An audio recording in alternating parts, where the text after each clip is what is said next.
So Yablonsky, he's your best friend or one of your best buddies? Yeah, oh, absolutely. Amazing dude. And you scrapped him a few times, but you're saying he's in your wedding party. You said 6 of the 8 guys in your wedding party you fought. Yeah. Who are these guys? Can you name them? Because it sounds like your wedding party's the Expendables. It was wild, yeah. Yeah, well, obviously my NHL brother, Expendables. who is a great player. He got all the talent in the family. He went to college route. I went the OHL route. Yeah. Played in Union. But he could scrap. I mean, he had to, last name Gillies, and me being his older brother. My dad's kind of a wild man, so my dad was all about like us sticking together. Okay. And we've had a bunch of fights against other people together, me and him versus them. So You and your brother, or you and your dad? no, me and my brother. Can you tell us about some of those? Yeah, we'll talk about that. But continue We'll go on the wedding party. So Yablonsky, I was one of his best men, and he's a phenomenal human being. I think truly one of the toughest guys to have ever played hockey. He's wicked. He is a fucking animal, and he loves it. He brought me to Russia. We had a great time. We lived together, worked out together. We had many great fights against each other, wars. Here's one for you. This is a great story about me and Yabo. So I got called up already. We were teammates in Peoria. That's where we met. And I was a defenseman. He was a forward. And I told you we were on a powerhouse team. We were first place in the coast. And so I get called up to Lowell. And then all of a sudden I get a call from my boy Yabo. And Yabo calls me and he goes, "Hey, Gills." He's like, I got the call. I was like, I didn't know where the fuck he got the call. Like back then it wasn't like there was a ticker coming across the screen or something. Yeah. And so I was like, "Hey, fuck yeah, bro. Congrats, man."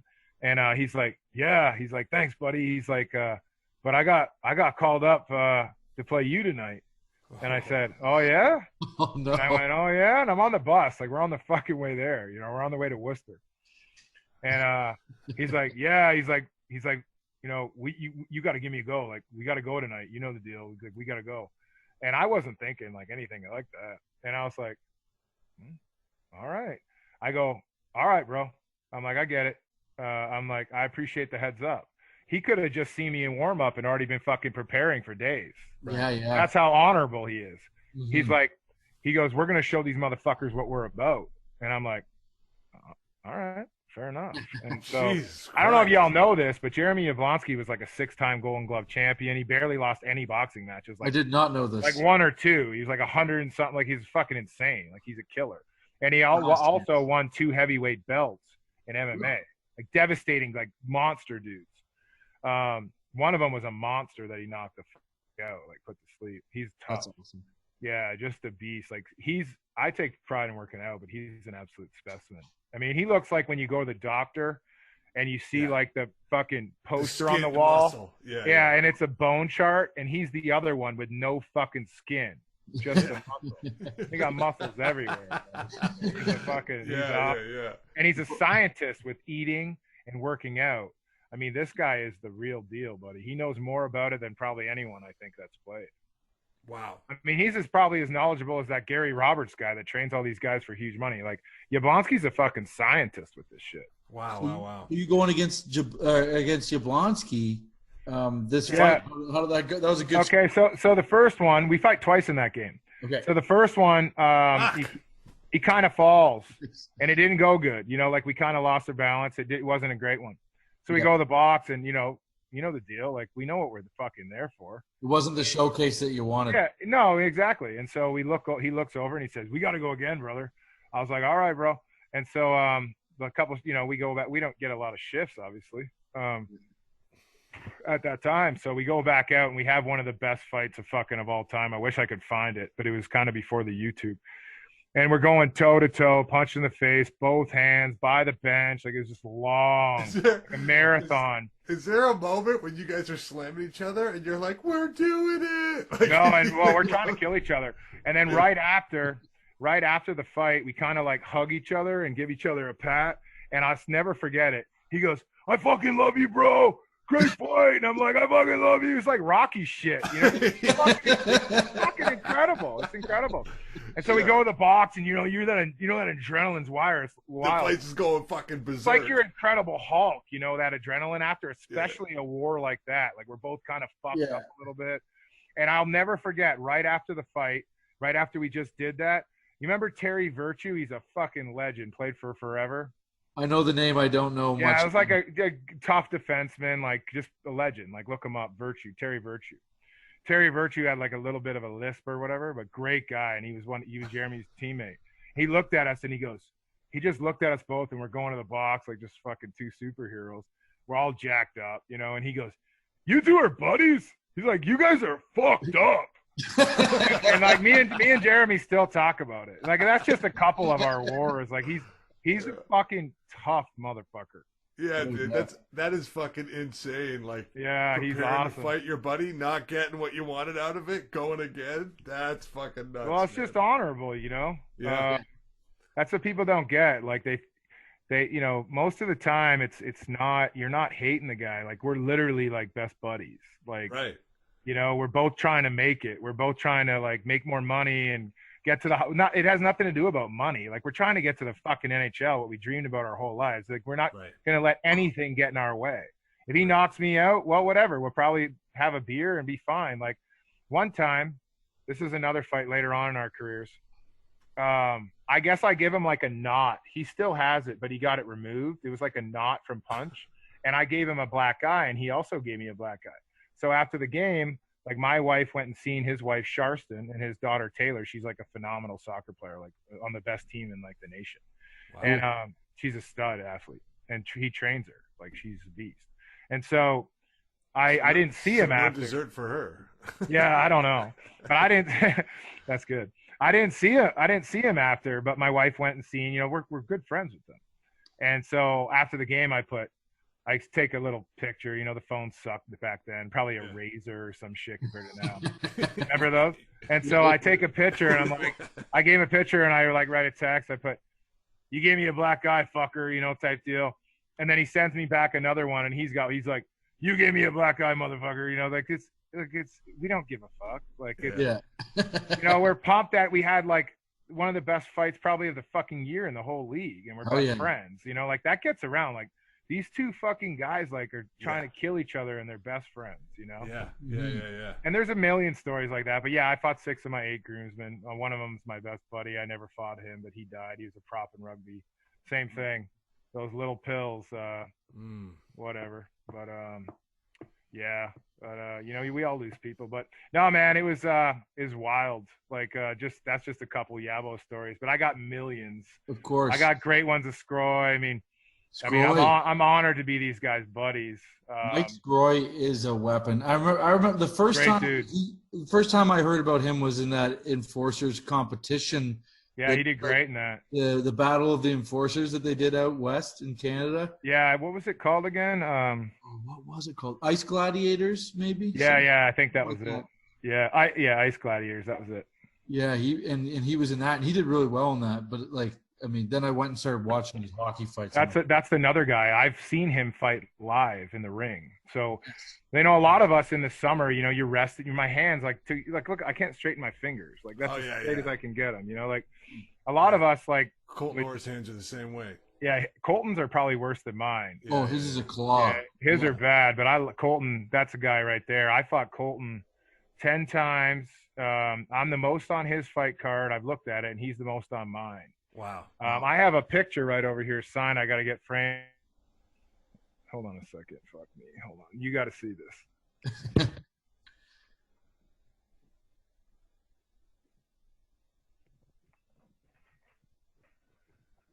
So sorry about that. You probably never had anyone leave the mic. No, I leave the mic. It says he wrote it to me. He put where the fuck is it?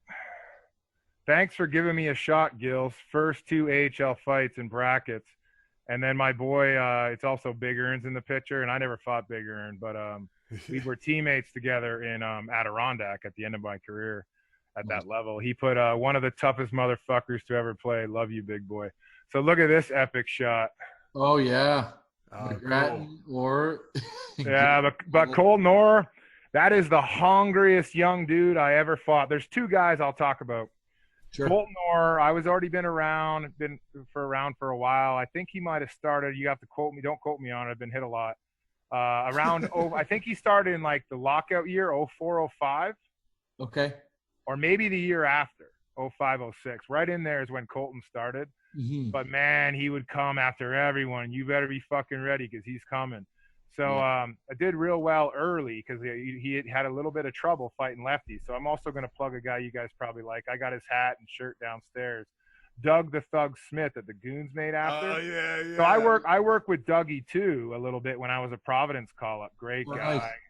Boston cop. Fucking phenomenal dude. Yeah. So he would always work with all the the Providence guys. So Colton Orr was one of his guys. Brandon Walsh, he was a nail gun. I fought him a bunch, little tough motherfucker. Oh, yeah. He'd work with all those guys. Bonvy when he was there. Stock, like all those kind of guys. That's who he worked with. He was the fight coach for the Bruins farm team. Fucking fight coaches. Like, they used to have it. I would have never thought that was a thing prior to this podcast. They used to lower, I wasn't there for this, but they used to lower the scoreboard, and they had a hook, and they put a heavy bag on there so the guys could like work on their shit, their edges and their punches. Yeah. I love how many people. Epic. It's smart. It's smart. They were before their time working on that on the ice. It's smart. Right. I mean, it sounds like the same type of shit that you were. Oh yeah, all that shit. Cross grabs, like getting Colton to throw both because Colton was mainly a right-hand fighter. Yeah. So I did real well because I was left-handed against him, but he would train specifically to fight me and Brant Myers, a couple of the other guys that are lefties. And Colton, he caught me one time. He gave me my first slight concussion. I was in what team was I on? It might have been when I was in Springfield, actually. He caught me, switched up, caught me with a left, hit me right in the temple. So we weren't making the playoffs. I sat out the last little bit, and then I was good to go. But your first one. Wow, that's your first fucking slight concussion after all the fucking fights you had been. Yeah, you never know. I mean, they might have had them before, but like that was the only one where I was kind of like it felt right. Where you felt like I was like on something in the penalty box. Little tracers on guys and shit like that. You can't read the numbers. You guys know the deal. Yeah, I've had the brown spots. Yeah, exactly. But I knew I knew him and also DJ King. I fought DJ once in the minors, and he just threw like fucking sledgehammers, toe-to-toe war. I couldn't drop him. He couldn't drop me. Just like an absolute great fight.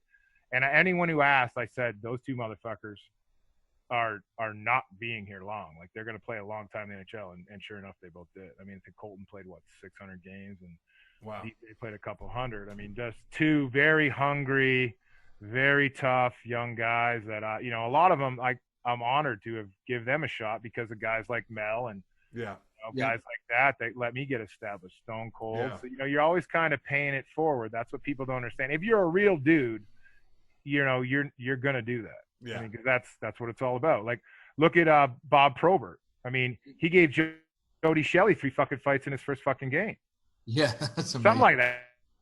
Yeah, they did fight 3 in one game. Yeah, there's all those kind of stories, like guys giving him shots, I mean, with Orr, did you end up running into him when you were in the show? Did you? No. I asked Colton the one time in Toronto, and it just you know how it is. It wasn't the time in the game. You never know. Like, he's like, no, Gilly. He might have had a bad hand. Like, it's like you gotta respect that, right? Because you never want to take someone at a disadvantage. So he might not want to reveal his wing might be fucked up. His hand might have no skin on it. I mean, there's always something, right? So, like, he's definitely a guy that he'll fight anyone. He's a fucking killer. Of course. And there's always something, there could be something, right? So, like, you just kind of like, okay, bro, like playing with the fucking broken hand, and he doesn't want to get broken foot. It could be anything. It could knock off your balance. It could be anything.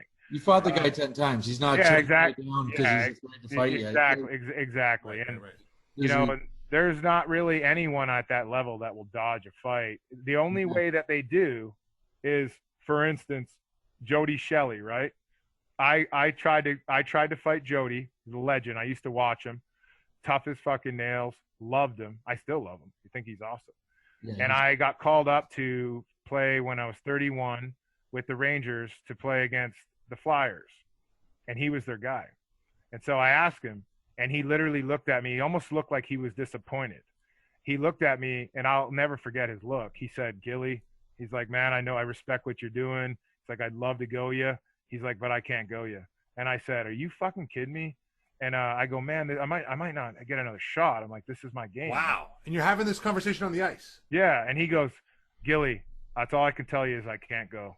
And I'm like, does fucking Laviolette put the handcuffs? Like, you got the red light? And he just kind of like, gave me the old, so I was just like, if you look back, when I got called up to the Islanders, people probably thought, like, what's this guy doing? Does he think he's a fucking skill player? Like, I didn't have a fight I'm asking everybody. And so then I get interviewed. This is when it changed for me.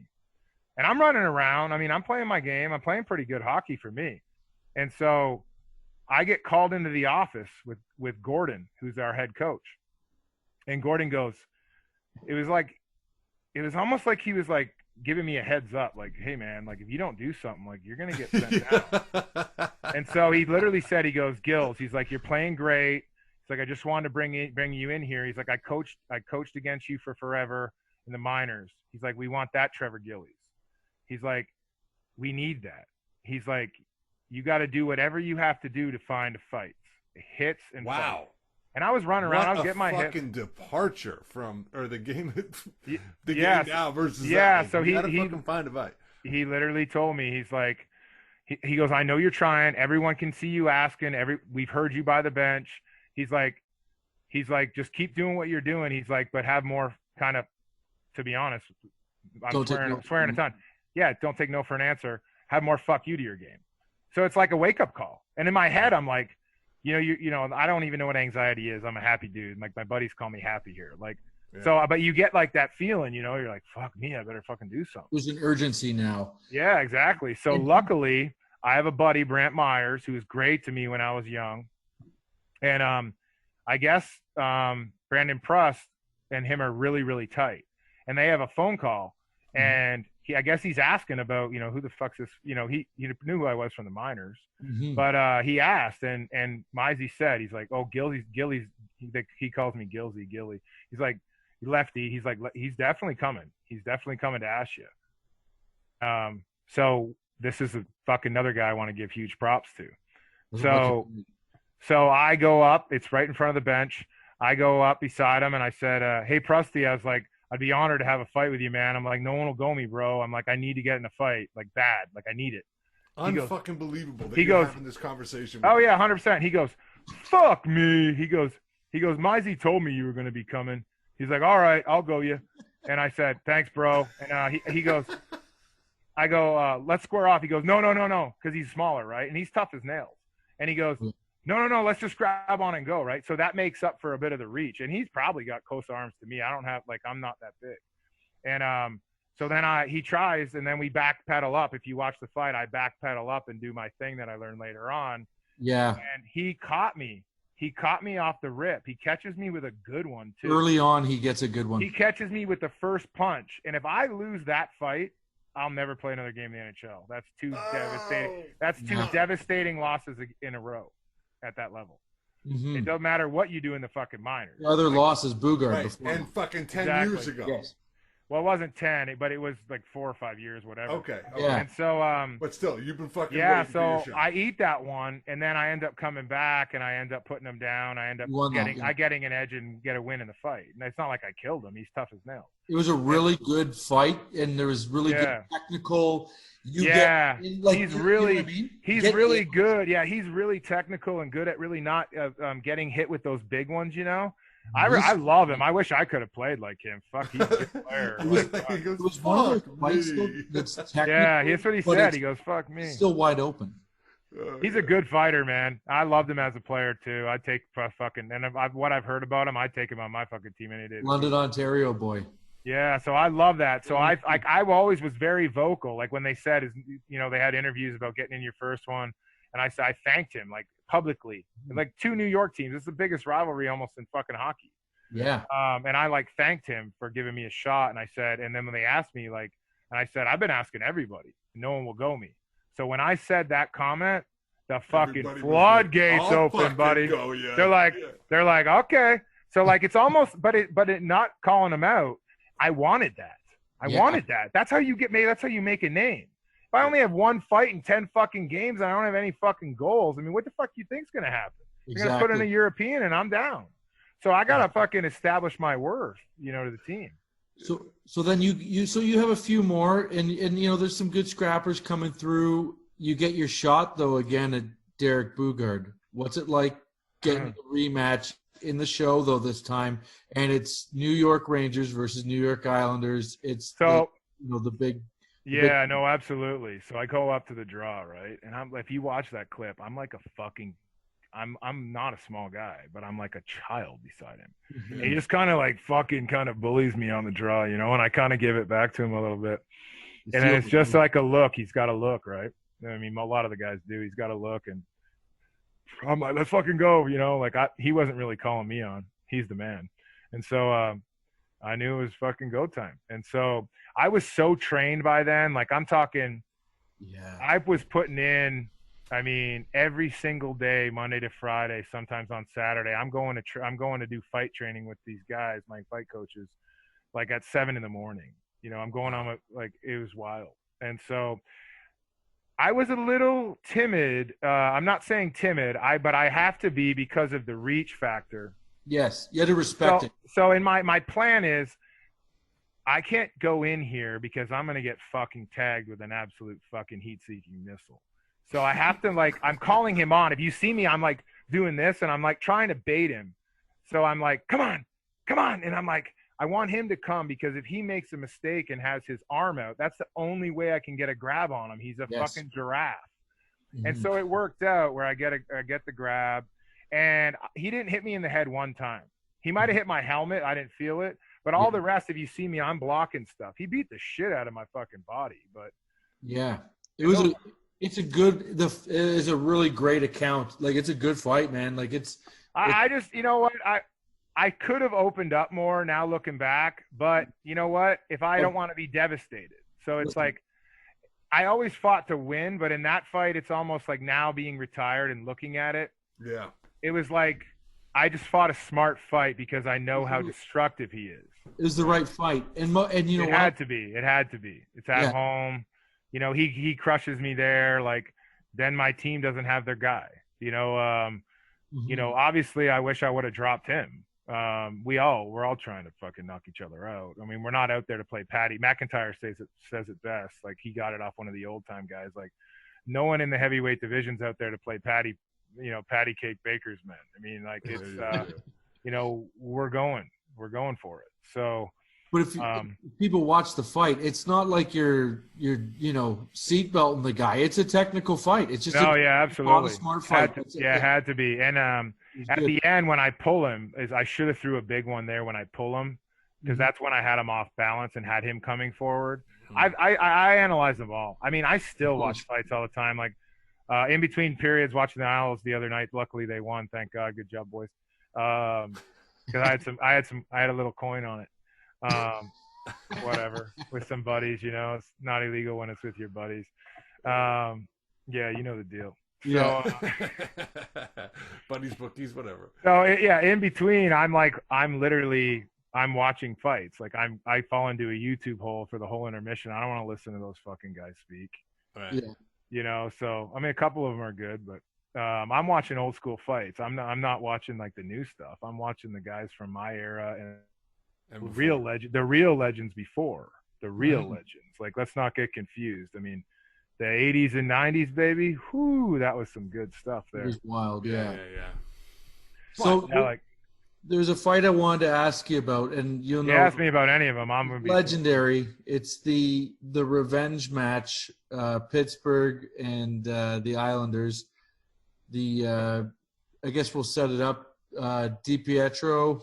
He scrapped Johnson. Okay. I knew one of these was coming. I was just waiting. Yeah. So the goalies go. DiPietro gets popped, and then you see Fleury and Johnson are kind of yucking it up at the bench. That kind of sets it all up. Good. I'm impressed that you know that. That's good. Como, he got. Como's a good dude. Cheap shotted right by Talbot. So this sets the stage for the big revenge match. and it's on YouTube for any of our listeners that have never seen it or who just want to, remember a great time in hockey when this type of shit went down. Well, I'll probably get death threats for commenting on this like I used to, but that's okay. It's okay. I need to ask you about it. Yeah, no, I'm glad you did. I'm glad you did, brother. You're actually very well informed. So Joe asked me to ask you about it too. Lazito was like, "You got to talk about." Yeah, so Ricky's a phenomenal. Like Ricky's another guy. Like, you tell me one guy that gets offered. First of all, he earned that contract. He was a young stud playing the All-Star game. I mean, if you know the background, you know all this, you know that. But most people don't. They just see the big money and see a guy that unfortunately his body failed him, right? Yes. He had a bunch of injuries, knees, tons of hip operations. We're not going to get into all his stuff, but that is the hardest working motherfucking athlete I've ever played with. Oh, cool. I mean, he is in phenomenal shape. He's a gym rat. He cared more about the Islanders winning than pretty much anyone on the fucking team, probably. He's all Islanders. Thank you, sweetheart. My baby's right here. No, I'm good. Thank you. So, sorry, guys. That's all right. Had to be a dad there real quick. She's used to show your soft side for a moment. She's used to me swearing and stuff. It's all good. I do a few of these and business calls, or when I'm talking with my team. But bringing beers for business calls? No beers. No beers. So here's the thing about the swipe, right? Yeah, no beers for business. I like the Bud Heavies though. Good call, buddy. Good call on the Bud Heavies. So Ricky got sent down to Bridgeport, and I had almost lost my career the year before. I got a bad concussion fighting Paul Bissonnette. In the AHL, obviously, we take our helmets off like warriors, and I'm winning the fight. You can look it up. I think it's December 20th. With Biz. Yeah, with Biz. And Biz was real big on he has a lot longer arms than me. He's real big on the jersey jabs. And I like Biz, good dude. And I love that he's doing so well. He was one of the smart ones to build up a network and actually use it to his advantage. So it's amazing. But so we take a digger at the end. I'm actually like getting the better of him in the fight, but he's bigger than me and we didn't have helmets on. So if he would have came here, I could have tucked my chin. I would have landed fine, no problem, or same on this side. But he's taller than me. So it's like cutting down a pine tree in the South. I mean, you cut down a pine tree, if something's there, what do you think happens? It's like the whole ground shakes. So we go up in the air, both our feet fly up. I smashed, you can see I had to get staples. Oof. Split my head open, and that took me for a loop. Tried to come back too fast a bunch of times. You know the deal, trying to get back with the boys. And I missed like 50-something games that year. And so this lady who's the head person for the Islanders, whatever they call it, neurologist or whatever, they shut me down, did all the testing and stuff like that. And I felt good, but they weren't going to let me play, which is, who wants a tough guy with a bad head? No one's going to fucking sign me. So I literally look her in the eye and I said, well, ma'am, no, because that's what we do down here in the South. Yes, ma'am, and all that stuff. I said, well, ma'am, no offense, but unless you have 115, which I was making in Albany, to $600,000 a year for me to feed my family, support my family, I promise you, it might take me a little time, but I'm going to heal. That's when I started doing all that training. I'm going to train more than ever. I'm going to hit more than ever, and I'm going to try to fight more than ever, even though the game was changing a bit. And I go, ma'am, I looked her dead in her eye. I said, I promise you I'm going to play in the NHL. She goes, I think you're absolutely crazy. I said, well, you might be right, but this is going to happen. And so she goes, I'll never clear you. I said, well, there's thousands of top neurologists, and I'm going to get better, and I'll get cleared. So I went and seen Dr. Rizos, which I got to give him a shout out. He's one of the top concussion guys out of Buffalo. Pass all the stuff, get better. So the next year, this story could go forever because I went to Rochester. No, that's good. This is good. This is stuff. Yeah, I go to Rochester. Yeah, I go to Rochester, and I couldn't get my agent couldn't get me an NHL two-way. I was on one for forever. He couldn't get me an NHL one-way deal. Who's going to sign a heavyweight with a bad head?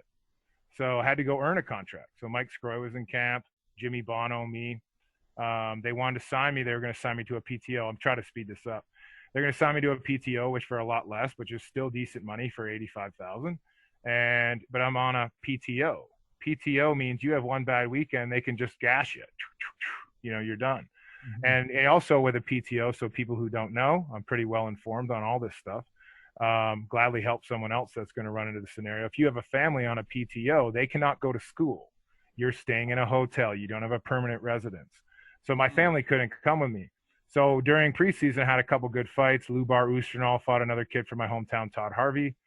Proved I was healthy, had a good camp, was in great shape because of all that training. Literally the day of the first game, they wanted me to sign this contract. I'm out. There's legends on the team. I'm not going to name them all, but a bunch of old guys. I was super happy to be there. My wife's good friends married to Graham Mink, and she was excited to come up there. Rochester's a cool place, lots of history. And Teddy Nolan was the guy. I love Teddy Nolan. So I'm out on the bench in my underwear, in my gitch, what we call it. And I'm like, remember the old shit phones, like Razor or whatever. And I'm waiting for the call. My agent, okay, he's going to get it converted to an AHL one way. Am I supposed to sign it? What are we doing? So he literally says, go in there, thank all your teammates, and tell them that you're going, that you have to leave. And so I go in, do that, pack up my shit, and I go on down the road to Bridgeport Sound Tigers. Proved I was healthy, so we went back to the other NHL teams. We won't name them all, and they offered me an AHL one way. And so I went and played for Jack Capuano, who loves tough guys. I love Jack Capuano. He's a phenomenal dude, great coach. And we had a bunch of guys there. We had Pascal Morency, love that dude. He's just absolute nail gun middleweight. Joel Recklish was going up and down in the NHL. Michael Haley. I mean, just a great team. It was a great team. And so go there and, be the high-paid babysitter to the boys. And to get back to Ricky, Ricky gets sent down on conditioning. And it's a day of a game in Bridgeport, and I'm crushing the steel for sex appeal, I call it. I almost lost my career, so I'm not taking any days off. And Ricky comes up to me. He's making big money, and a great guy. He was phenomenal. He wasn't big time, and he was amazing with all the guys. He came down. He was buying dinners. He was amazing, and he's just busting his ass trying to get back to the show. And he comes up to me in the gym, and he goes, "Hey, Gilly." He's like, "What are you doing?" He's like, "We got a game today." And I said, "I know." He goes, "What are you doing?" He goes, "You work out on game day?" I said, "Yeah." And I told him, I said, "I almost lost my career last year. I work out every day." He said, "You mind if I start working out with you? We'll be, we were workout partners." So we just were crushing the steel and working out. And he got called back up and told Garth about me. And then Garth called me up on my 31st birthday, signed me. And yeah. Nice. So I love me some Ricky. So when Ricky got knocked out, Ricky's not afraid of anybody. He went down to fight Johnson. Johnson fucking does that little switcheroony, boom, and if Ricky just loses that fight and they don't do all that other shit, then there's probably not a problem. But right. Sports Center and all the things showed their whole bench laughing at it over and over like we were a fucking nobody team, like we were a doormat. And we had in-house meetings. Not going to talk too much about it. That's for the boys. What's said in the room stays in the room, and whoever else was in there. And we said, we're not getting pushed around anymore. And so obviously guys like me, Martin, there's other guys, Zenon, we are in our weight class. We're fighting no matter what. But we all just kind of came together we had a terrible month in November. We didn't win a game. But if you look at our record, we were one of the hottest teams in the league after all that happened. So we all, band of brothers, came together. We arrived in 5, I call it. Guys are Jack Hillens fighting, Como, Bailey. These guys are skill guys. They're fighting. Mm-hmm. And so that we get up and really up in the game. And they got a guy, Tangrady. I'm sure he hates me. That's fine. I heard he's a good dude. He's buddies with some of my buddies. It is what it is. I don't take it back. I hate he got hurt on the play, to be honest with you. But he's running around like he's the champ, like he's Derek Bugart. He takes out Como. He takes out Hillen. These guys are out, with concussions. It's kind of a wild game. I had already fought Goddard, who's tough as nails. I love Goddard. Yep. He was great to my brother in the AHL, and we fought a lot. Tough dude. So he just keeps talking shit to me the whole game. You ain't gonna get out there. You blah blah blah. You goon, whatever. And I'm like, dude, I'm warning you. I give a little look to a certain somebody on the bench, and I'm told, don't worry, big guy, you're gonna get your shot soon. So I go out to the draw, don't even look at the puck, total, scene out of the movie Goon. Don't even look at the puck. I look right at him with my stick like this, cool as a cucumber, and I say, "You're not so effing tough now, are you, Tango?" And he's like, bah, bah, bah, bah, bah, bah, running those soup coolers, whatever you want to call them. I got other names for it, but we won't get into it. And I told him plain as day. I said, it was time to stick up for the brotherhood. It's stick up for the crest, and Islanders fans and my teammates love me for it. So I don't care what anyone else thinks. But I told him, I said, if you touch one of my teammates on the shift or the puck, I promise you, you're dead. Or the puck. So we go up the ice. If you watch the clip, they only ever show the incident. They don't show all the other crap that happened in the game. There's many other guys we could bring into this, but we're not. Right. We're just talking about my incident. Yep. You know, it is what it is. The whole game was wild. It is what it is. Of course. It happened. It's history. You know, I look at my life like there's no rear view mirrors. It's only forward, right? You know, in hockey, golf, business, it's only forward, baby. So sure enough, we go down, little turnover over the blue line. Play comes back, and tracking back to the house. I'm supposed to stop in the tooth of whatever they call it, tooth, whatever, the D zone coverage on the left-hand side. Identify the situation, stick in the lane, you know the deal. Instead, I pick up speed, high step in it like an old meatball, and obviously have a high hit on him. And I didn't realize he was, and then it was go time. Like, it was go time. Started the brawl, and we all know what else happened. So, you know, cost me a bunch of money. It cost Goddard a bunch of money, and you know, we did what we had to do. He also had to come. I was kicked out. He obviously he came off the bench, and and then what other people don't realize is, okay, I paid my penance, right? It's like going away. I did my time. I worked my balls off. I got bag skated every day. I'm working on everything. I know when I come back that I gotta pay the piper. Exactly. Like, I'm gonna have to pay the piper for what I did. It's, you know, it's the Pittsburgh Penguins. They're one of the most popular teams in the NHL with the big people too. We won't get into that. Yeah. You know, they're protected. That's what I call it. Yeah. And no one cares about us Islanders, but Mario Lemieux, best fans and best team ever, in my opinion. So, but you know, I'm biased. So I come back, and me and line up my first shift. Line up, Godsey's there, big boy, tough as nails, the hand of God, big right hand. And he don't say anything to me. We don't look at each other. I say, you guys love all this banter because other guys probably don't talk about it, but I say, hey, Gods. I was like, hey, Godsey, we got to get this out of the way, don't we? He goes, yep. I said, all right. I'm like, square off. He's like, yep. And then you watch that fight. I was getting ready for him because I know he's got a missile, so I cross grab him and end up putting him down in that fight. So and then everyone's like, now these new school people are like, well, why didn't he fight England? What? Oh yeah, what? Yeah, the toughest guy one of the toughest guys in the league was Goddard. I went your toughest guy. I paid my penance. What are you talking about? England didn't come anywhere near me.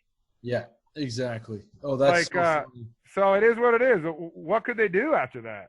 Like, I was gonna say during the brawl that that happened. I get fired up about this because I still get death threats from Penguins fans, and I believe it. I'm just like, I'll be like, oh, good one, keyboard warrior, like, and then I just block them. Like, you've never been in a fight in your life, and you're coming out of an ex-professional athlete. Yeah. If you said it to me in the street, I'd probably cave their skull in, honestly, real fast. I'm still sharp and still in shape. So good luck to him. Oh yeah. When Haley's fighting when Haley's fighting Johnson during Love that Haley, ball, yeah. He's a weapon. I remember watching him play. Yeah, and can play. He can play too, man. And he's a tough kid, and he's scrapping the goalie, and Goddard comes off the bench. Oh, thank God, Godsey. Like, I don't know him that well, but he was amazing. I mean, I heard he's a great dude. He's doing a lot of great things with like those other guys, like Parker and Cote and all those guys, and Vandenbush. They're helping a lot of people with the CBD and all that. But cool. Great dude. But thank God he didn't hit Haley with that punch. Did you see that punch? Yes. Yeah. He was trying to fire off, and it could have been bad. If he would have hit him with that punch, Haley'd still be laying there. He'd be dead. Probably. He'd be dead. It was an absolute missile. Like a. And you were out. You were already kicked out, but you're staying in the doorway, and the doorway's open. Oh yeah, so that's another thing that people get misunderstood about, and I don't care if they believe me or not, but that's okay. But I was just curious what you. So I know you probably know because of talking to Joe and other guys, but so everyone thinks I'm like screaming at a down player, which obviously anybody with any heart knows that that's a gutless move, right? Of course. So, but their trainer is like calling me a goon, like what the fuck, you like fucking yapping at me. So like, it's almost like yeah, he's just yapping at me, calling me a goon, like all that shit. And so I'm like, if you look, I'm like, come over here, I'm like, who the fuck are you? Like, come over here. You know what I mean? Okay, yeah. It's almost like in the NHL, like it's like unwritten rule. Coaches, trainers, like these guys don't yap at the players, right? Once in a while it happens. But I got to admit, it didn't look good. I mean, yeah, that's why I asked you, because I figured there was something else going on there. It's pretty easy to suspend, a guy that had 2 goals in whatever amount of games, and pretty much was there for one reason, to be the big brother and to hit and fight and be great, totally good teammate. Like, they have their certain guys they go after, and I'm not in the game, and I'm whatever, like coaching or scouting, so I don't really care. Like, I'm doing just fine. And yeah. Do you feel that the attitude of the Pittsburgh Penguins, being the top shit team, led to that attitude to the trainer and to the announcer to say, go back to your cave? Oh, yeah, I think that's classic. I think it's funny. That's pretty funny. How bad would you fucking lynch that guy if you saw him? I mean, like, whatever. I mean, you gotta okay. So here's a good one for you. So like, no matter what business you own, like, just say y'all are my boss and I'm working for Fight Stories and I'm supposed to edit this. Yeah. You tell me exactly what to do, right? Very detailed, whatever it is. Yeah. And I say, I ain't fucking doing that, or I just don't do it. How long do you think I'm gonna have a job? Yeah, Does exactly. Trevor Gillies want to make $500,000? Playing in the best league in the world and loving all my teammates, or do I want to make $115,000? Right. It's life-changing, for a guy that's been a career minor leaguer. Right. Like, that's what people don't understand. Like, Mm-hmm. it's about the boys. And as a tough guy, like, that's what I think the problem with the heavyweight division is. What happened to it is it got to be too buddy-buddy. Like, look at the old days. When something happened, you think like some of these guys, like the big name guys, you think they didn't just go out and do some stuff? Like, go watch some old film and tape. Like, you guys, there's wild shit that happened. Mm-hmm. Sending messages, different things. I mean, obviously, when I was in the league, there's cameras everywhere, just like there is now. You can't get away with nothing. Yeah. In the minor, shit like that happened all the time. There'd be no suspensions. Yeah. You didn't have all the cameras. You had one referee, not two. I mean, it's like war out there. That's why we call it the jungle. And it's a self-police game. But the problem with the heavyweight division is you got these 2 big battleships that are absolute killers that are trained to fight, that can play a bit, but we're pretty much there to protect our teammates, hit, fight, be entertainment. They give each other a little tap. No, they're not angry at all. And say, hey, man, hey, bud. Most of us know each other if we're not friends. And say, hey, bud, you want to go so we can be relevant in the game? Yeah. I mean, that's a fucking problem. That is not enforcing. That's not enforcing. They stripped the unpredictability out of the game. I mean, I agree. Streamlined it into defined roles. Like, I understand, like, you're the tough guy, but you used to be able to get warmed up a little bit, play a little bit. It became way too much like playing Battleship. Yeah, no, of course, and I like the square off fights. I mean, I'd rather much get it out of the way right away, because if you know that constantly at any time that guy, if you haven't fought him yet, he could grab you at the end of a shift when you're tired. Right. I mean, there's so many things that go into that. Normal people that aren't you guys know the shit. You love it. You breathe it, just like all of us that did it, that actually truly love it. Some of them are pretending they didn't like it, but why did you do it for so long then? Yeah. You made way more money than I made, so like, now you're crying wolf about it all over the place. We know. And now you've made it where another young Canadian kid from the farms or Ontario, because most of them are tough. They're tough Western leaguers. That's right. They're Saskatchewan, Alberta. That's where the boys come from. And there's some of us Ontario boys. Yep. Like, there's a bunch, but the majority of them, you're taking away a chance for a young kid that, selfish, might not have the opportunity another way. He can play, because now everyone's got to play. He can play, but the thing that's going to put him over the top is he's super good. He's a great hitter. He blocks shots. He's reliable on his own end. He gets the puck out. and he's willing to go to war for his teammates. And I You're doubt taking very that much. away. I doubt very much any of these guys wouldn't have done what they did, because if they did, they wouldn't be in the NHL and they'd trade it all in to be a fucking gym teacher. You know what I mean? Totally. And I mean, I think you that's got a a great great life job. out I of think that's a great job too. Right. Gym teacher, Oh, fireman, yeah. all those. I love all those guys. Military, cops, all of them. I love them all. Yeah. But don't get they should not be confused. You're right. I mean, it's Right. it's a great point. I mean, you know at a young age where you're going. I mean, it's not like all of a sudden you're a 50 goal guy in the American Hockey League. When have you heard that? Like, when you get punched in the face in midget, if it hurt, exactly, yeah, okay. Did you like that? How did you react? Don't say midget. You might get canceled. Did you run for the hills, or did you fight or flight? I mean, you fought and you kind of liked it, and then you got respect from your teammates, and the crowd went more nuts than any goal. It's a huge dopamine rush. Yeah, I miss it daily. Are you kidding me? Like the best. Oh, going to center ice, like it's almost like that movie, that baseball movie, like Clear the Mechanism. It's like it's just you and that guy. It's the most purest form of fucking competition on earth. It's like two lions going at it in the wild. Nothing feels better than beating someone in a fight. I don't give a fuck. Like I don't even if you lose. Like what you can't match that feeling in nothing in life. Nothing. Yeah. Maybe when your baby's born. Hell yeah. That's the best. That was the best day of my life. Yeah, but you can't do that 3 times in a week. What's this? When your baby? Yeah, when my baby was born, my daughter that just brought me my beer, isn't she amazing? Yeah. I hate that she had to do that, but mom told her probably to. I don't like her getting me beers. You weren't doing the Todd St. Louis finger snap for the boys. Yeah, that's classic. It's one of like Stone Cold Steve Austin. But I mean, no, I mean my time with the Islanders, I love that organization. So cool. They still like the new owner.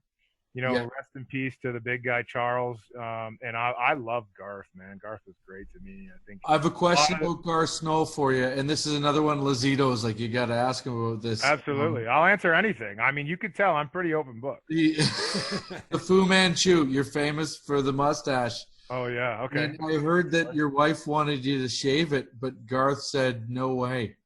Garth put the kibosh on it. Yeah, so my old man's had a beard or a mustache my whole life. I think I've seen him without one maybe one time in my life. Yeah. And yeah, my dad's used to be a real big boy. He got sick, but he's still with us. He's doing well. He's a fucking warrior. Oh, good. He's tough as fucking nails. And he made me this way. So and I love it for him. I mean, I would have never met my wife. I wouldn't be talking with you guys. I mean, hockey's done amazing things for me. Right. That's great. So I grew it kind of in his honor, but how it really started was, that thing it's called Movember? Yes. And then also St. Baldrick. So I shaved my head in Bridgeport with some of the boys, and, we raised money for cancer, which obviously we know is the worst. It sucks. We all lose loved ones from it. It absolutely sucks. So anything you do to help that cause is definitely worth doing. And then I grew the mustache. And so when I got called up, I have the mustache. I had a wild Baldrick. Is it you shave your balls? That's good. I don't know. Well, we all. I mean, you should. If people aren't doing that now, they definitely should. Unless they want to be the 40-year-old virgin. But we won't get into all that. But yeah. So I grew the mustache, and it was a bet. It was a bet with Scott Monroe, who was our top goalie. And also Joel Reckless, who's like my kid bro. Like I took him under my wing when I shattered my hand on Morasti's head. And he got called up, and we just been buddies since. We played in Albany together, and then we played together in Bridgie. And so I was pot committed. I mean, in the minors, $500 is not a small bet. It's not like you're betting a crumb on a hockey or football game. Yeah. $500 is, I'm pot committed.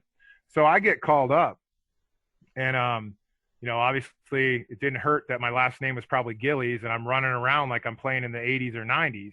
And I fight, and I got a handlebar mustache. So Gillies number 9, Clark, he's an amazing man, but I could not even hold his jockstrap as a player. I mean, he's phenomenal. He's a Hall of fucking Famer. Hall of Famer. And so, they kind of took a liking to me like right away, and my style. And then I start getting some fights, and it goes well. And then I get brought back to camp, and I make the team obviously and play that full year. And so in the next year, my agent's Peter Cooney. I love him. I was with him. I was his longest client until I retired. So He sounds like a good agent, by the way. he loves tough guys. Yeah. Loves them. He had all of them. He loves tough guys. And so Pete's the man. So I literally called talking with Pete, and I said, Mrs. Gills, that's what I call my wife, because when I played when I was at the end of my career, all the young guys would be like, call her Mrs. Gills. So now it just sticks. I call her Mrs. Gills. Like my boss and everyone's like laughs their ass off. I could literally call her Mrs. Gills. So I'm like, you know, Danielle, back then I didn't call her Mrs. Gills. I'm like, Danielle does not like this mustache. I'm going to shave it. And so he gets on the phone right away, I guess, with Garth. And Garth goes, he can't shave that mustache. He's like, and he goes, excuse me? And he goes, he can't shave that mustache. He's like, we're going to be selling mustaches at the game, and we have these Rock the Stash Reebok t-shirts. He's like, he goes, tell Gilly, does he want to go back to Bridgeport and make $115,000, or does he want to make, you know, $500,000 playing for the Islanders? So, and he laughed. And so he calls me. My agent calls me and says, you can't shave that mustache unless you want to go back to Bridgeport. And he told me all that, and I said, I went into my wife, because I didn't want to shave it anyway. She just didn't like it. Yeah. I used to make jokes like mustache rides are free, baby, anytime you want. And I go back in, and I said, I can't shave the mustache. And I told her, and she goes, okay, as soon as you're done with the Islanders, though, that's coming off. So once that happened, unfortunately, I wish it would have been a little later, but that's okay. It was a blast, and I'm honored to have lived out my boyhood dream, but I shaved it off. That's hilarious. Yeah, that's a really true story. That's funny. Joe brought that up, gave you a little intel. Oh yeah, no, we go. That's great. They've already got mustache fucking mugs. And no, man, I could send you pictures. Like there was ton. And then they bring a meathead like me to. I was like, it was me and two other guys to the draft party. The Islanders do like an awesome draft party. We have the best fans, man. They're just awesome people, so passionate. And it was Johnny T. Tavares, and everyone gives him shit, but he was awesome. I love Johnny T. It was an honor protecting him. And then my boy Matt Molson, he's the absolute best. Molson. Matty Molson is the man. He was my roommate on the road the whole time. He's amazing, dude. He's an amazing guy. Great wife, and obviously now he has 2 kids. But I love Matty Molson. So it was those 2 beauties and me at the draft party. Like shit, I didn't even have a goal in that 14 games the year before. I had like 1 assist and like 70-something pins, you know? Yeah. But, man, the fans just like, they were awesome to me, and they still are. I still communicate with a bunch of them. That's cool. I have a Facebook page. I talk to them all. And, yeah, man, it was an honor to put that crest on. And I'll always bleed blue and orange. I mean, you see my jersey over here. Yeah. Yeah. There's me fighting Bugard in one of them. And the redemption fight, my first goal when Konopka Konopka's face is priceless. I love that dude. So let me ask you about some of the fights you got in with your brother. Oh shit! Okay. Yeah, we said we'd come back around. Should I pick a good one or? Yeah, pick a good one. Yeah. The best. All right.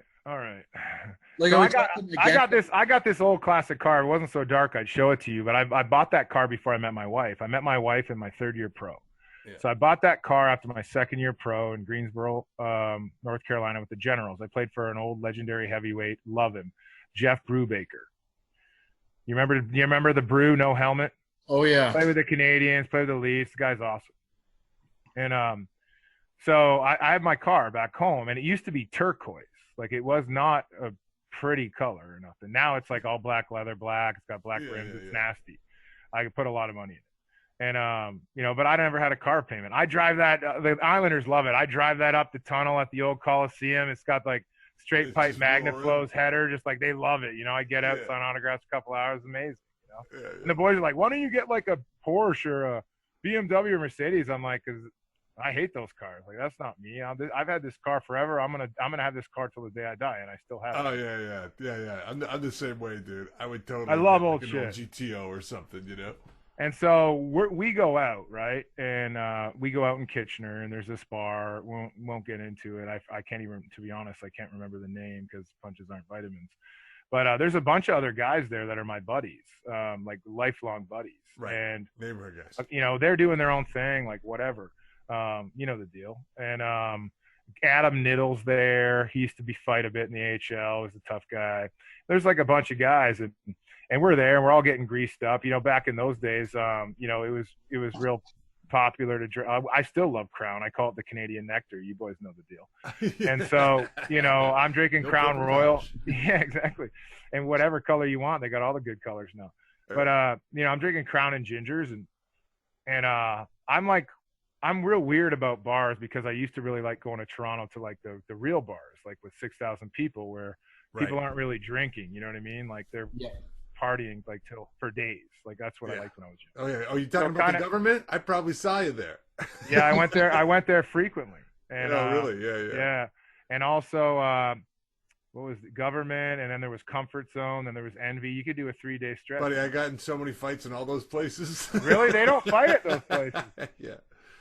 And so, but this place is just a drinking place, and you know, we're getting after it, and there's, you know, a couple big guys who doesn't matter, you know, ethnicity, whatever. But they pretty much like, I bumped into one. I had a few, you know what I mean? And I was like apologizing, and I'd be like, sorry, bud, you know, like that's how it is. Like that government in those places, like people are friendly. Yeah. And the guy was, well, and the guy was being a donkey. Like he was just like being a total donkey, and you know, he's wanting to go me, and all of a sudden, like my brother sees there's an issue because I'm getting surrounded by all these dudes. Is your brother older or younger? No, my brother's younger. Yeah, he's an animal. His legs are bigger than mine. He's like a compact, like just a specimen. He's a beast. And but he's 5'9", and he's got the same size paws as me, and I got mallets. And he's like a puppy that just didn't grow in height. You know what I mean? He's a beast. And so he comes up, and these guys are like getting kind of rowdy and like giving me a little pushes and stuff. And my brother has this, like, we're all greased up, and he gives me this look. You know, he gives me this look, and I'm like, oh shit. I'm thinking, oh, this is gonna be bad business. And sure enough, after the guy pushed me, he made that look. He tossed his drink in the guy in their face, and he just drops this dude with a right hand. Like I'm talking like just like accordion. The guy's done. He's just like pulling out the accordion, like just he just like crumbles. And then it's go time. Like he gets jumped, and then I got to deal with the big guy who's bigger than me, and he was the big boy. I mean, let's just say he took a lot of punishment. It was like I was starting a lawnmower that wouldn't start. Like, and then, you know, I went to the bar and it was just like chalking them. And it was me and my brother versus 5 dudes, and they were all laid out. And our buddy Adam Niddle knew the bouncers, and none of them jumped in. We were doing fine. Right. And nice. we got wheeled up. I mean, we were banged up a little bit. But where was this, in Toronto? This is in Kitchener. Oh, Kitchener, yeah, in Kitch. I forget the name of the place, but it was like one you downstairs type bar, like dance type place. Oh, and, yeah, it was a good spot. And then they wheeled us up the back door, and we had to, like, our hands were just like bleeding. We were a little banged up, and because we were fighting 5 guys, and then I hop in the old car, and you know, should was it Bobby O'Brien? Shouldn't have done that. No, that's not what it was called. But I ended up going home, and you'll love this. It explains my dad. So we're all fired up in the kitchen. We got like a little key table. It looks like a skeleton key. Yeah.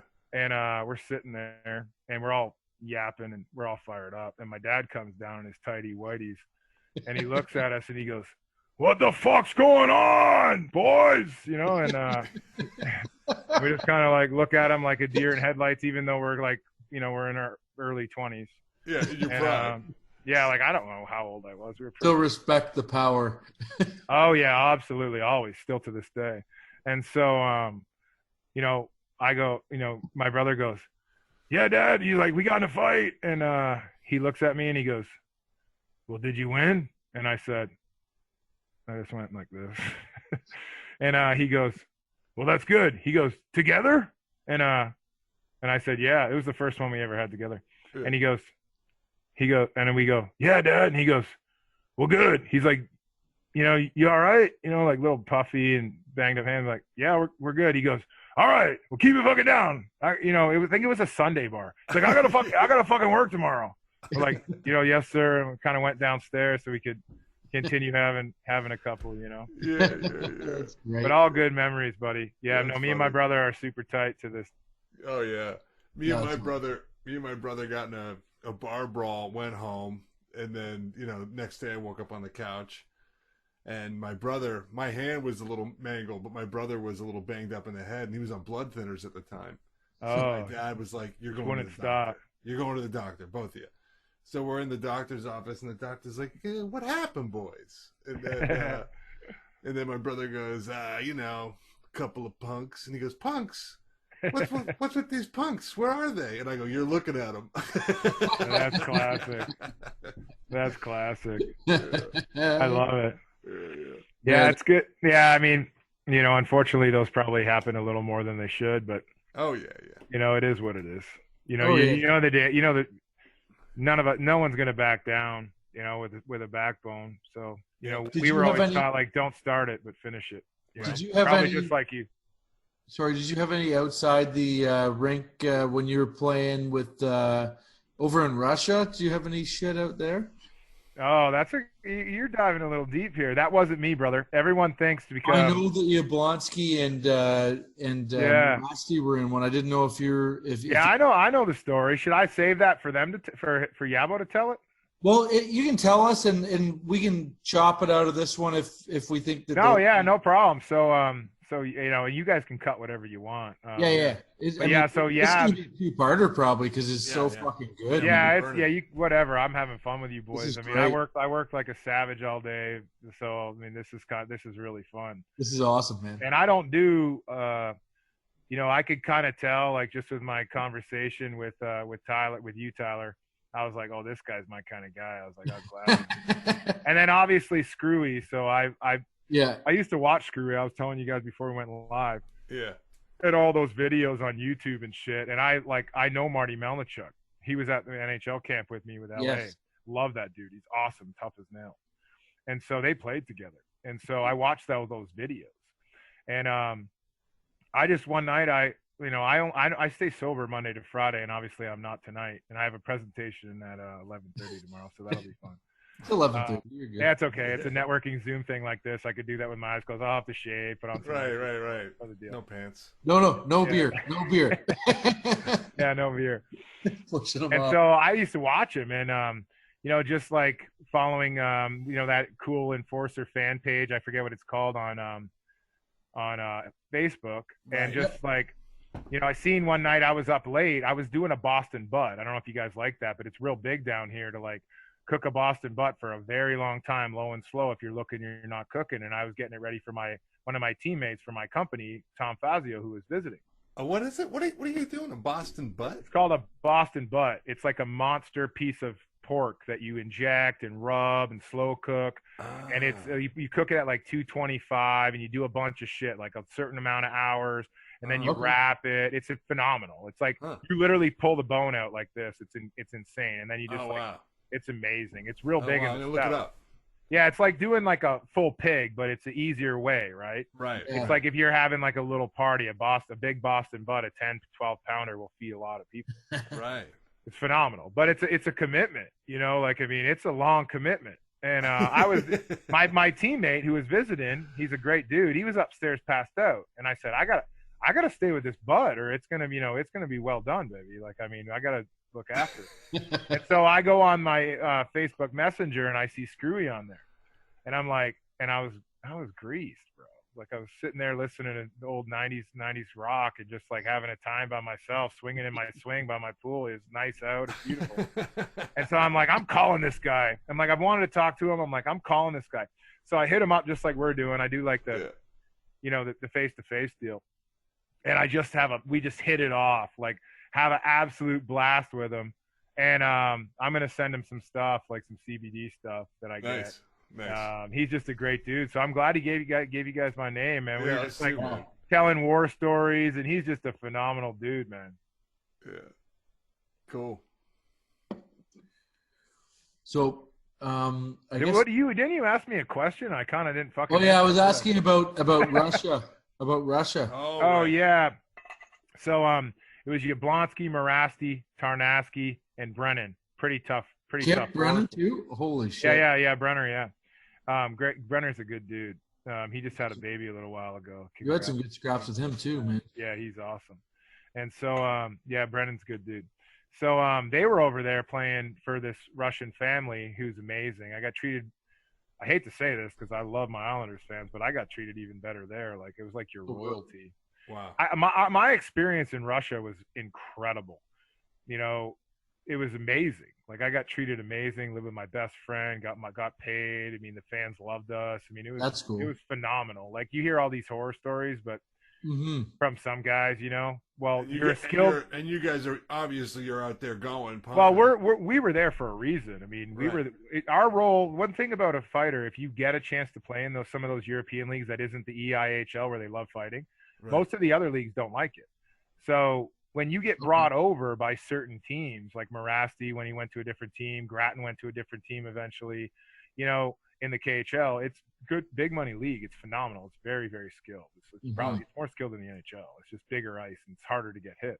Wow. But as a role player and a fighter, your role doesn't change. Like, you got to play, you got to get around, but you know, they know when you didn't have a goal the year before, it doesn't take a fucking rocket scientist that they're not bringing you over there to be an import to score. They're looking at the stats pack just like you're looking at. Exactly. They're smart people. So the problem though, when these guys come back and complain, well, you're a fucking skilled guy. You went over there and you thought it was going to be like North America. It's not the same game. It's way harder to score there. It's bigger ice. These guys have more skill than you. You're not just going to get your cookies on the power play. You're probably not going to play the fucking power play because those guys are better. Wow. So they go over there on these big contracts and then they don't fucking score. Well, why do they brought you over there to be a point guy, and if you don't put up points, you think you're going to get paid?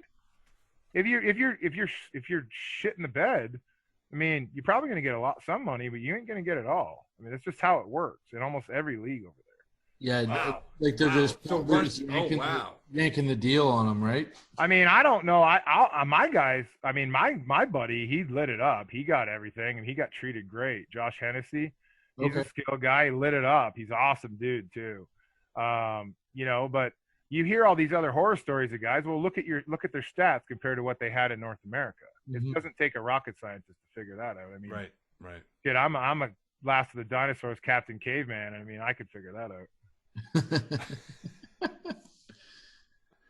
So Morasti, he's a guy you had some pretty wicked fights with. Oh yeah, he's tough. Tell me about what it's like locking in with a guy like that, because he's almost like the younger, like a Ty Domi of Domi, yeah. But Domi used to swing, and Domi was a lefty. But John Morasti, I could tell you, has the hardest head I've ever punched. Okay. He can just eat punishment. You know, I call him the war machine. So, yeah, I had some amazing fights with John over the years. Just always wars. Never really if you look at most of them, like no one ever went really down.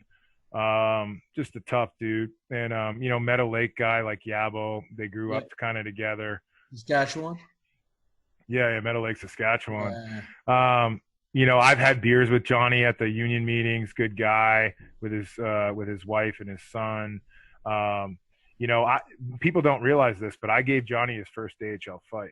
Oh, really? That's very cool. Like a real. No one was going him. You know, coming from the Quebec League, and I told you I'm big on that. Well, he was coming from the LNAH. Yeah, tough as nails. The league's tough as nails. Yeah. So I gave Johnny his first fight, and in that fight, it's a war. And I break my hand in 4 places. I break it, you know, fourth metacarpal, fifth metacarpal, which are these bones. Yep. You guys are fight guys, you know, and then hamate and capitate, which are 2 wrist bones. Mm-hmm. So I missed some time. And then my boy Yabo got called up. My kid, bro, love that dude. He's an Army Ranger now. So shout out to all the military. Love y'all and appreciate what you guys do for our freedoms here in North America. You said Yabo, do you mean yeah, I mean Reckless. Yeah, Reckless got called up. Sorry. No problem. Yeah, Reckless got called up and fought him his first game and did well. I wouldn't say he won the fight, but did well right out of the U-Haul with Kalamazoo. You know, I went. So people don't realize this. So I was out, and I know how tough John is.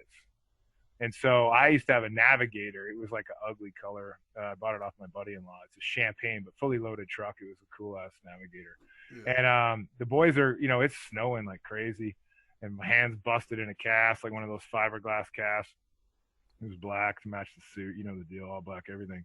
And I'm going down the road, and so I showed up to the game just so I could meet early, so I could meet Reckless and kind of give him some pointers. And then, you know, because coming out of the U-Haul, which is not as good as the Coast. Coast is much better hockey, and you know, some tough dudes, and there's tough dudes in every league, right? U-Haul, all the leagues, of course. But you know, he did well, and I love that kid, man. That kid's got a fucking heart of a lion. He has a better fight card than me. I mean, if you look at Joel Reckless's fight card, he fought everybody, man. Like he played everyone. He fought Bashir. He fought everyone. He fought LaRock. I mean, he fought every single. You look at everyone. He fought everyone. Mm-hmm. And another guy that you guys should get on eventually. He's still playing. I can help you with. That's a phenomenal guy. Tough as nails. I think he's probably. I call him the pound for pound champ. Of like, I think he's up there almost all time. Is Brett Gallant? Oh yeah. I love that dude. Yeah. Oh man, he's got the best 1-2 in all of hockey. You know, like the Jersey jab, it's the fastest ever. It's like as soon as most guys would do boom, boom, boom, and then throw that 2 or whatever, or like boom, boom. Like his is just, it's insane. Like I watched him drop so many guys in the AHL with that. And he's from Summerside, PEI. I mean, right. You don't have to anymore, but they still go outside like the way it should be instead of like all this guns and violent. They go outside and settle like men and pick the guy up that. And you know, the one guy either goes away and cries or they go in and have a beer. I mean, it's like a fucking tough town. Like, you know, tough family. Like those boys out there, like, you know all the names. There's tons of them. There's so many tough guys from out there. Awesome. Yeah. Well, listen, man, thanks so much for being on the podcast. We really appreciate you joining us. Do you like how I did the two-parter, man? You like how I did the typical hockey guy interview? I avoided that whole question about Russia because I want one of those boys to tell it to you. Oh yeah, no, totally. That's perfect. I'm a lot smarter than I act. I totally avoided that question. The only reason I asked you is if it was fucking crazy for you. Like if those guys I wasn't even there. Yeah, they had a wilder time, right? No, I'd love to hear it from them, man. So I mean it's not what you think. I mean, if you don't have to put this on, but I'll tell it to you and then you can ask them because I wasn't there, but they're pretty much so there's this guy Artemi Panarin. He's the biggest tripod in the NHL, if you know. Okay. Like, big ol' insanity, and he's a stud player, and we're protecting him. He's a young kid, and I wasn't there, but this is the year before, and they were doing like preseason, and he goes up to the imports, and he can't speak very good English, but he's a great guy. And we had, you know, Danny Markov was on the team, and guys like that speak perfect English from playing the NHL so long, so they translate. Love him. And yeah, I love him too. He's a fucking wild man. I could tell you stories about him, and so he's awesome. He's like old school. He still smoked fucking cigarettes. So cool. I didn't know. He had his own smoke. He had his own smoking section. At every rink, they had like a little room for him, or in the shower. In between periods, he's still hacking darts, man. I've never had a cigarette in my life. I would watch that. I'd be like, holy. And then you get in the shower after the game, you're like, holy fuck. And then you're like, oh, Danny was smoking in between periods. So, little Panarin goes to the imports and says, hey boys, you know, a couple of the guys, like it was translated, a couple of the guys, like, you guys want to go out? And they go like, what do you mean? And they said, he goes, you know, like no big deal, like just this little bar, like, you know, like a little disco, they call it. That's like a dance place with music or whatever. And they go and they're about to go, and then all of a sudden this big wedding party like floods out. I guess they rented the place. And if you watch the clip, it's online. Yeah, it's on YouTube. Yeah, they all start saying, like, they realize who the guys are, and they're all shit-faced, right? Like, I mean, Russians get after it. And so they're all like, you hear, like, you know, Yablonsky, Marasti. And, like, they're kind of warning these dummies that are starting problems, the Russian dummies, that these guys are, like, fucking killers. Like, other people are telling the Russian guys. No, yeah, the Russians are saying it, but they're saying the English name, like Marasti, Yablonsky. And they're like, and you hear them, if you listen to the video, watch it enough, because I've studied it, and it was my best buddy, because I think it's hilarious. Yeah. You know, they're like, MMA, you know, you'll hear MMA, like, MMA. they start a fight with these guys. So the Russians are calling them out. That's why they're just saying. Yeah, well, they just starting problems. They're drunk after a wedding, right? You know how wild weddings can be, and but especially they know who they are. Yeah, I guess they didn't, or they didn't care. So they start problems with those savages that we mentioned, and you know, I think Johnny or somebody, if you watch, gets like suckered one of them, and you'll see what I told you about how Yabo is like Weapon X. You'll see him just fucking shatter some guy's dreams, like just like lays two dudes. Awesome. It's just like lays two dudes out. Like I'm surprised that guy's alive. Oh, you haven't seen this? No. John hasn't seen. Oh, it's fucking epic. It was like all over the TV channels in Russia and like the sports. They fucking crushed these dudes. Oh, dude, Yabo hit this guy like so damn hard. I mean, oh man, send it to him, Tyler. I mean, it's wild. Yeah. But they didn't want problems. You can see, like, no, they know who they are. But Yabo and all those boys, they're trying to avoid the situation. Yeah. But those guys, like, they just wouldn't take no for an answer, and they were backed up against the wall. You know the deal. It's like that's what we talked about. It's you can only poke the lion so much before he gets wild. You know. Oh yeah, total fucking beauties. Mm-hmm. It was probably the best punch you've ever seen on a live video get landed. I mean, it's like devastation. It's like Mike Tyson. It's like Mike Tyson back in the day. It's like Mike Tyson. It's like, honestly, it's like Mike Tyson. Yeah. So good. Well, listen, boys, I had an absolute blast. I hope I did all right. Man. Oh, buddy, it was amazing. Dude. Thank you so much, Trevor. Yeah. Really, this is a lot of messages episode. Though. Like, you'll probably get a lot of messages about how much of a fucking, you know, they'll be all. That's what I say. Hey, fuck them. They didn't play. The keyboard warrior fucking nerds.